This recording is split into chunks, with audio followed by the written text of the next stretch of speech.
Hi, hello everyone. I hope you're enjoying the conference so far. It's a pleasure to be here, and let's start talking a little bit about Cogito and how can it help you building your next business automation solution for the cloud. So the first thing I want to touch base is, then what's a cloud native application? So you can see here the definition from the Cloud Native Foundation. But in short, what I would say is these are like small, independent, and loosely coupled services. The microservice trend, it's all over. They also need to be container based. We've seen the revolution with Docker as well, the way that we deploy the applications.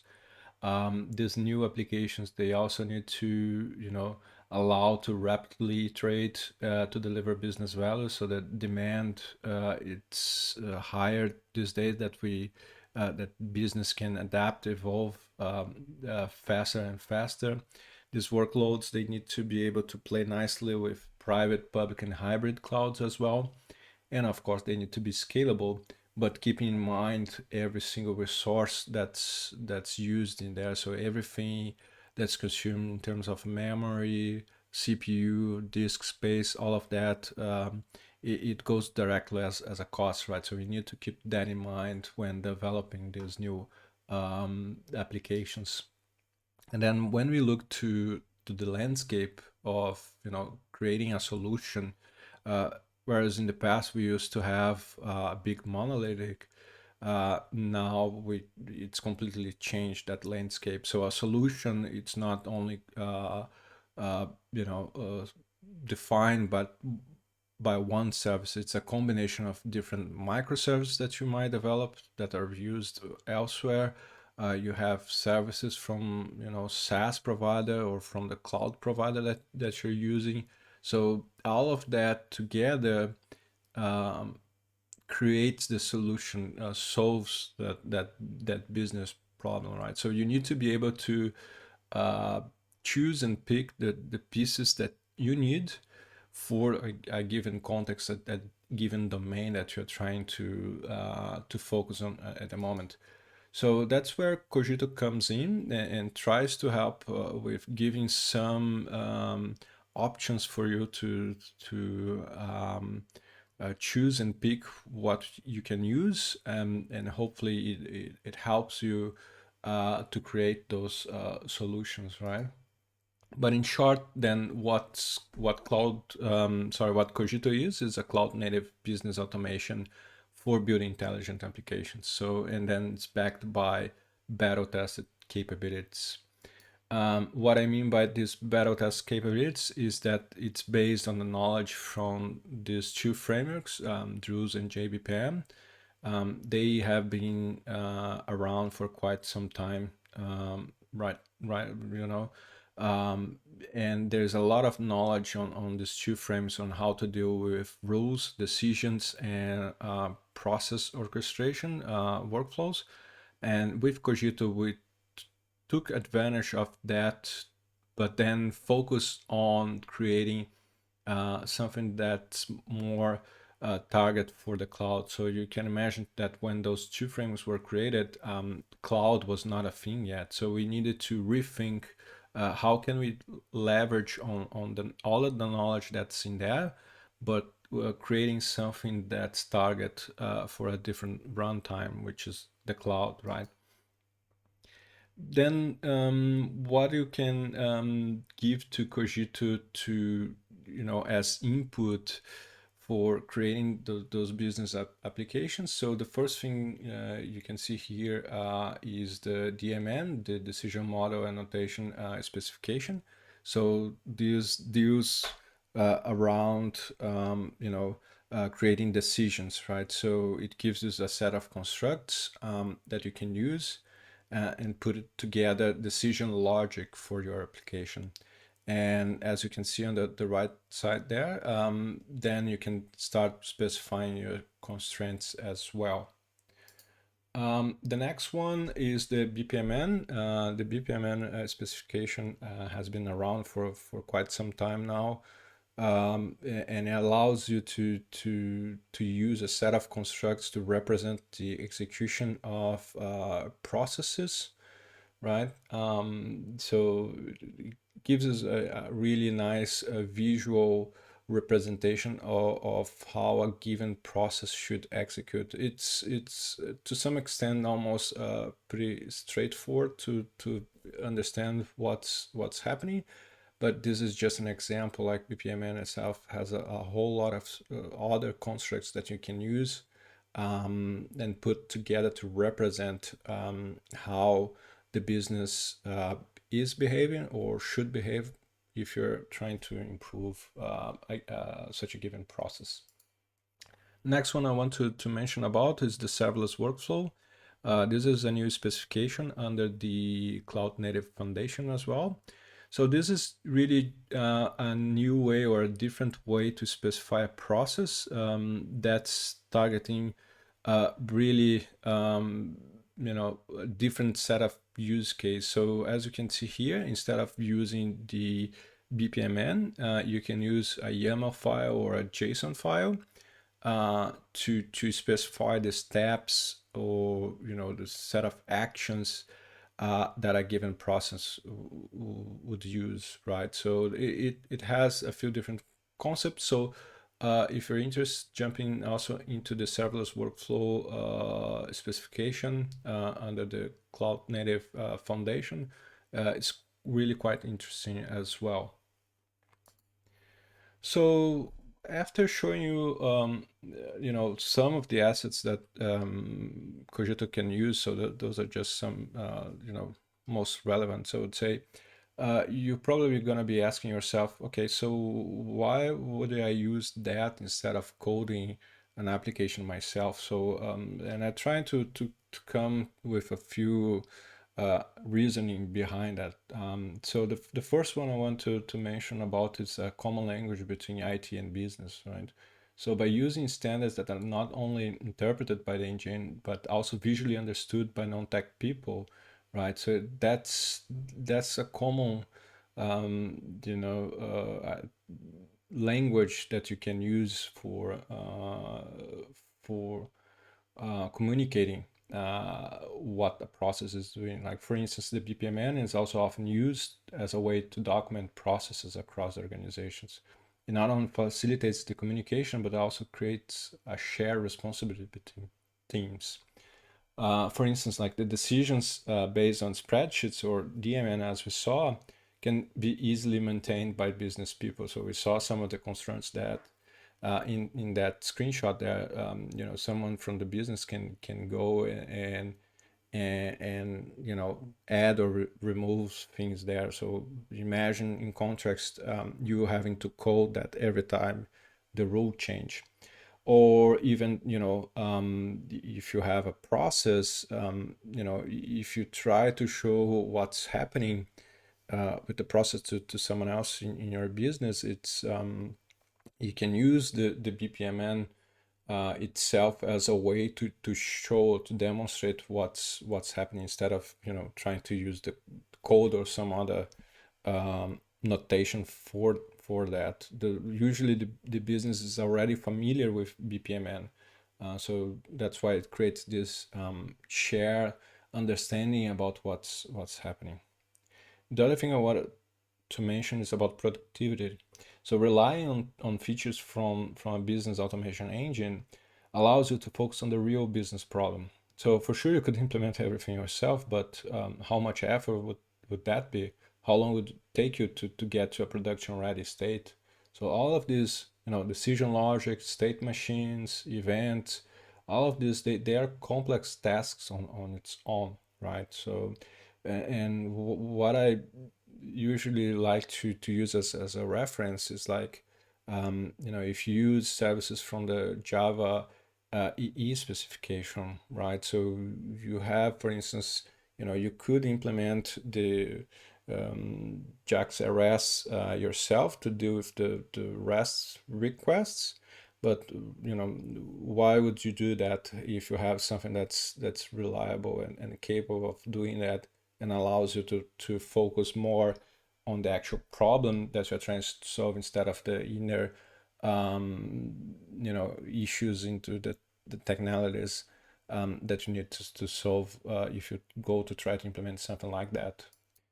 Then the next one I wanted to touch is about flexibility. So by using standards like BPMN and DMN, you get access to a wide range of constructs that allow you to rapidly tweak the model using the editor. So you add extra capabilities, you add interactions with other systems. So what it means, you can respond to the business needs a lot faster, you know, and all of that it's using a tool set that automatically translates to executable and predictable code. So I showed in there that you can add more. If you need to add interaction with another external system, or now you need someone to approve a given request, you can add those to the diagram, and Cogito itself will know how to handle how do you want that to behave based on the model, and that model again will become the output of that will be a generated code that behaves like what you model. And last but not least, it's regarding visibility, right? So a process or a decision when executed by Cogito, it's tracked from start to end. So every step, every decision, every message or human interaction is recorded and has the potential to become a performance indicator, right? A KPI.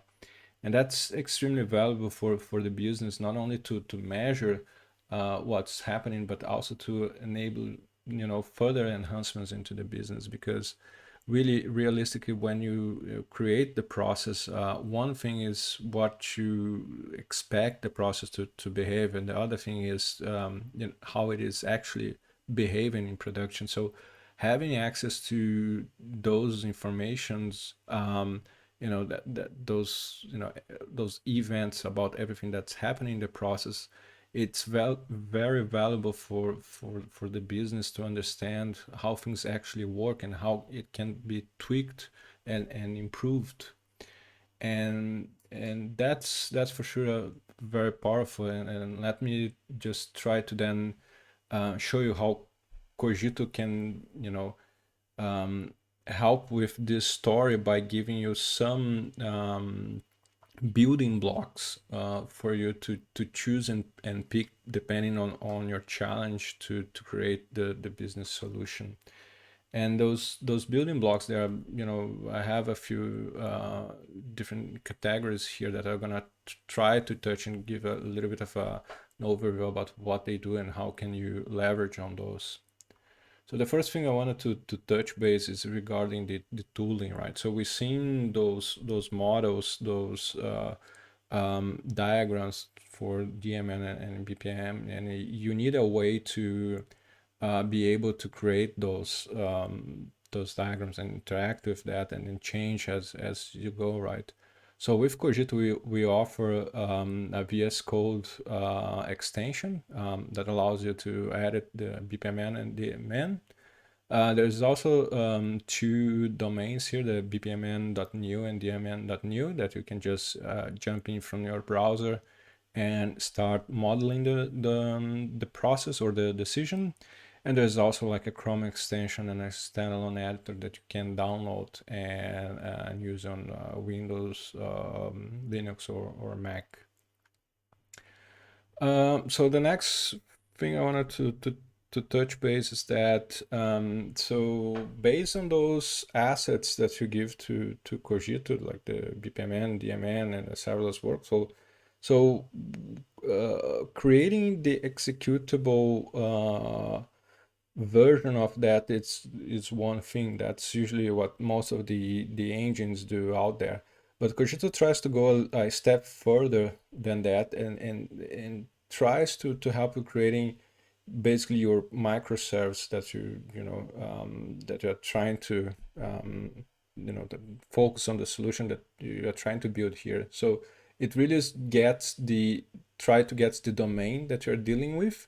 In this case here, we can see that I have a series of travels endpoints, and that's the domain that this particular service is dealing with on the process. So Cogito gets that input from you and create a service, a set of endpoints that allows you to deal with that particular domain. So you can focus more on the actual domain itself rather than the technologies around the process.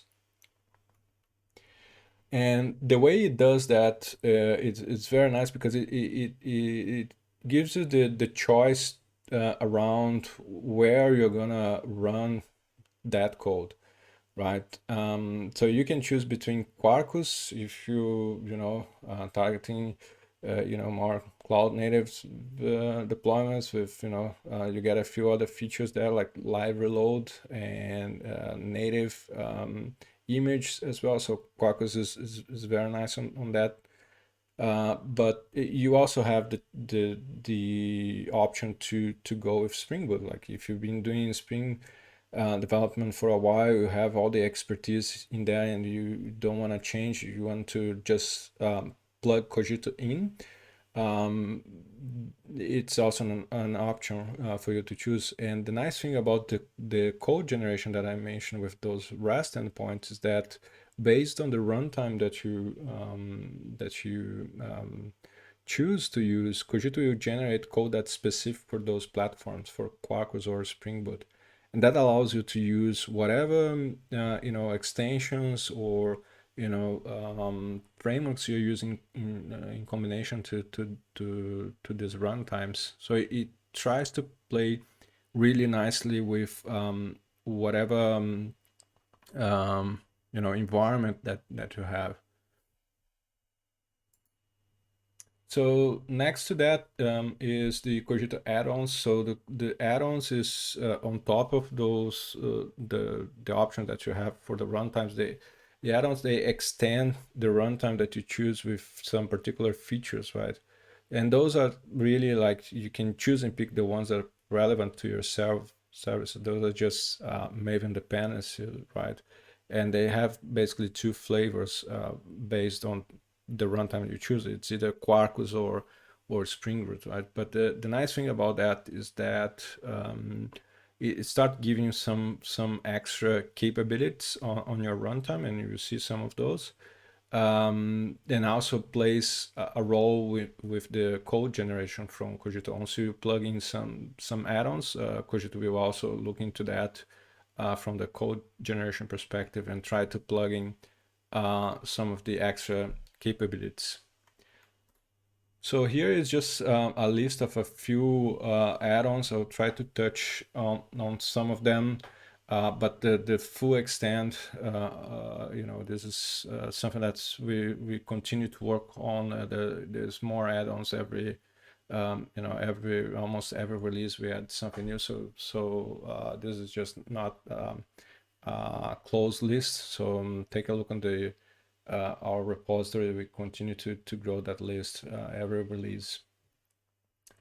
So just to give an example here, so the reactive messaging add-on, once you plug that in your runtime, you get a set of events that are published out from your runtime. So every time, for instance, a process instance is created, a user task is completed, or the process itself is completed, Cogito will emit events, and that's the format of that. It's based on cloud events, and you can hook into those messages to, for instance, not only use some of the services that Cogito itself provide, but to create your own services on top of that. For instance, if you want to build a business monitoring service or something like that, you can reuse those the capabilities from this add-on and look into the message content and build on top of that.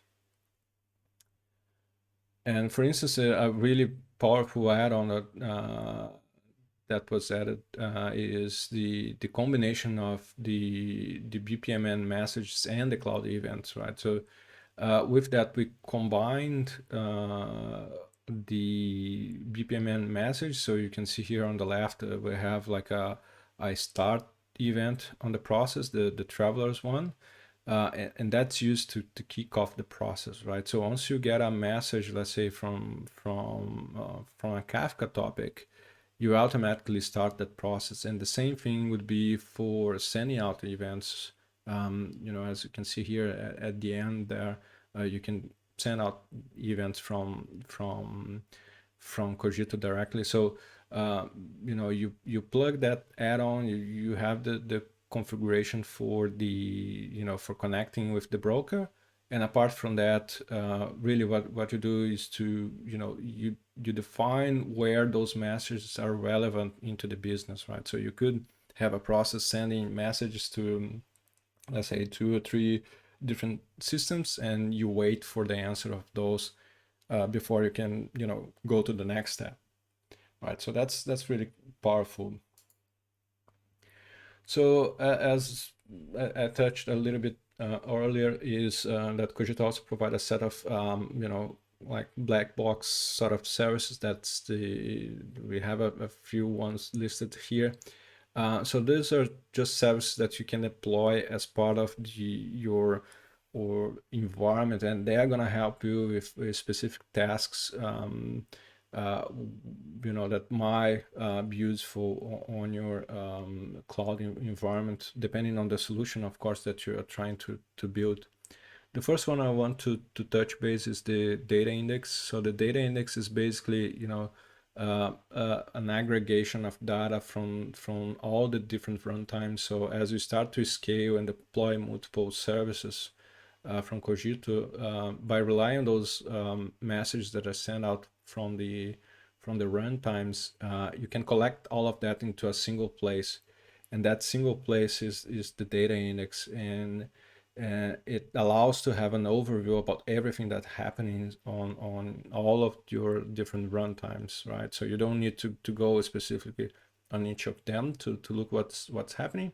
You can have this combined view, and so not only get the data and store that, but it allows you to query that data using GraphQL. So here you can see an example on how it kind of give you two perspectives on the data. So I'm looking at the travels domain here, so I can query for travel. So it allows me to look from the domain perspective. So there's nothing about the process here. So that's the focus that Cogito gives for you, helping you to focus more on the domain specific. But you can also see, for instance, on the right side that we also have the technical perspective. So you can look from the process instance on the user tasks as well to find what's happening in the process. It gives you two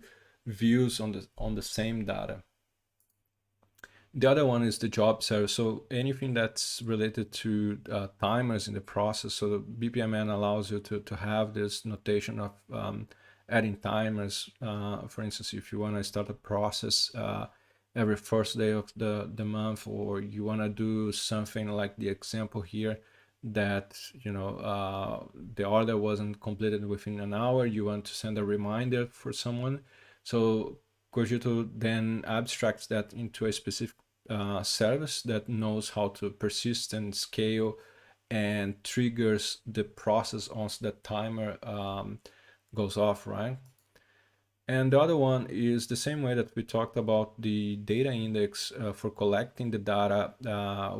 You also gonna need a way to visualize what's happening around all of the services, and the management console allows you to have that overview more of from the operational side of things. For instance, if a process is stuck because it fails somehow, I don't know, because maybe a service is down, you can use that to visualize and see the errors, and then re-trigger a specific node in the process, or somehow fix that process and allow it to move forward.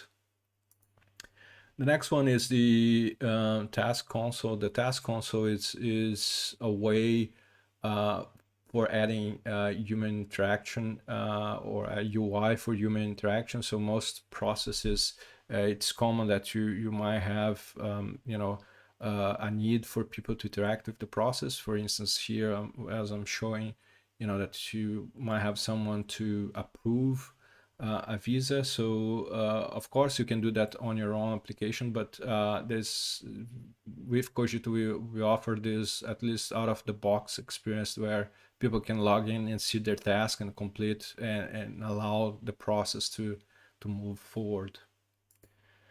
And last but not least, what I wanted to mention is around the operator. So the operator is this piece of software that it's really amazing the work it does in managing your workload in Kubernetes or OpenShift, right? So the operator can deploy your runtimes. It can even build from source if you're using OpenShift. It makes sure it connects all the pieces of infrastructure together. So, I've been talking about all of these different services and how you can combine, for instance, with Kafka or InfiniSpan. So the operator makes sure that you have the connections there, you have the dependency across the services is taken care. All of the provisioning of the security and the propagation of that is also handled. So it's really helpful when you go to deploy your services to either Kubernetes or OpenShift. So after all of this, it's a lot of information to take. You probably must be asking, okay, so where do I start, right? So I'm gonna have links for all of this at the end of the presentation, so don't worry. But I just wanted to mention, like, we have some getting started guides into the Cogito website that are quite helpful for you to understand from a step-by-step way to create a process, your decisions. But of course, there is a huge set of examples on the GitHub from Cogito examples GitHub. We try to create as many examples as possible into different use cases, using decisions, using process, using persistence, using Kafka. You're trying to expand that as much as possible. So hopefully that can give you a bit of idea about how your application would look like. And of course, you can use Quarkus itself. So if you go to code.quarkus.io, you can go in there and just select Cogito as an extension, or if you want to use other extensions together, you just choose, and that creates a new project for you. So, and then in terms of, if you get stuck or if you want to, somehow get some help from the team, there is the mailing list of the project. We have a blog that's pretty active. We have the team on Zulip chat as well. There's the documentation, the website, and what I definitely recommend for you is to follow the key YouTube channel. It's been there every week, I believe. So it's quite very informative. Some of the engineers jump in there, sharing a bit about what they're doing. So yeah, feel free to touch base with the team and get in touch and try to share your challenge, your experience. And with that, I would like to thank you. Thank you very much for joining, and I hope you enjoyed the talk.